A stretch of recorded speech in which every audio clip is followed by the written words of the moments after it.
En ce temps-là, comme Jésus parlait encore aux foules, voici que sa mère et ses frères se tenaient au dehors, cherchant à lui parler.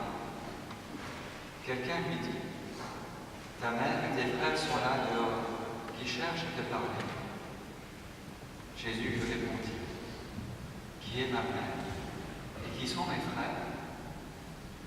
Puis, étendant la main vers ses disciples, il dit, « Voici ma mère et mes frères, car celui qui fait la volonté de mon Père qui est aux cieux, celui-là est pour moi un frère, une sœur, une mère. » Aujourd'hui, 21 novembre, c'est la mémoire de la présentation de la Vierge Marie. Je voudrais vous parler de 3 21 novembre qui ont marqué l'histoire. Le premier 21 novembre, c'est le 21 novembre 543.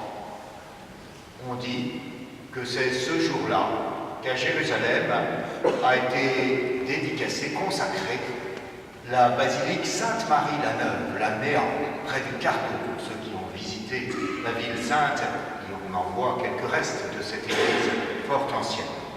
C'est en raison de cette dédicace de la basilique Sainte-Marie-la-Neuve qu'on a placé ce jour-là la fête de la présentation de Marie.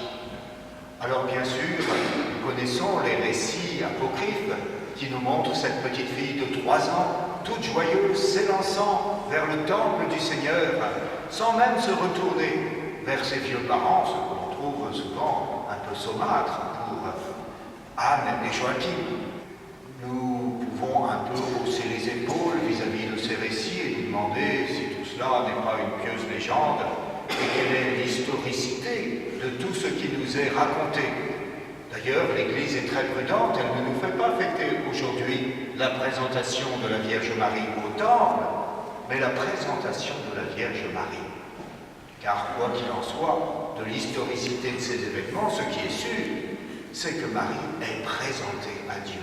Elle est toute tournée vers Dieu. Elle est toute offerte à Dieu. Être présentée à Dieu, cela veut dire aussi être présente. J'ai étudié il y a quelques années, et je crois même qu'il y avait eu un colloque ici même sur ce sujet, la mariologie de Jean-Paul II. Un des thèmes qui revient le plus souvent quand le saint pape Jean-Paul II parle de Marie, c'est le mot présence. Marie n'est pas simplement une icône sur un piédestal, elle est présente, elle est là, à nos côtés, elle marche avec nous. Le pape Jean-Paul II dit « sa médiation est une présence ».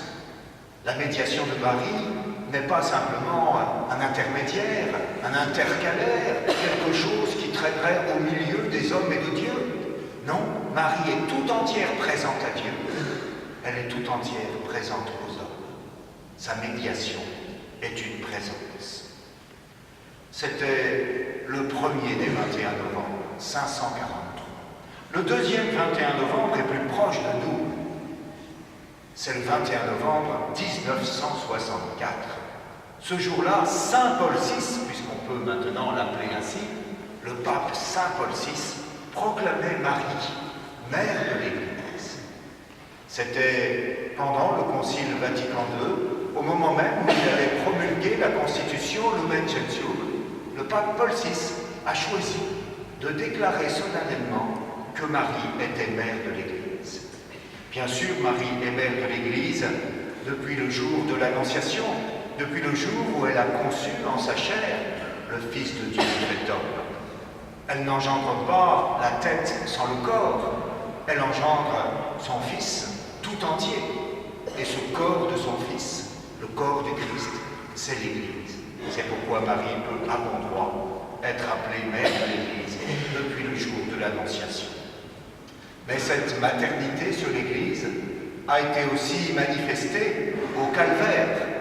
C'est sur le Calvaire que Marie a reçu au Fils le disciple que Jésus aimait. « Femme, voici ton Fils. » Depuis ce jour-là, elle est la mère de tous les disciples du Christ qui forment l'Église. Cette maternité spirituelle est une maternité douloureuse pour la Vierge Marie. Si elle a enfanté le Fils de Dieu virginalement et sans douleur, c'est dans la douleur qu'elle enfante l'Église.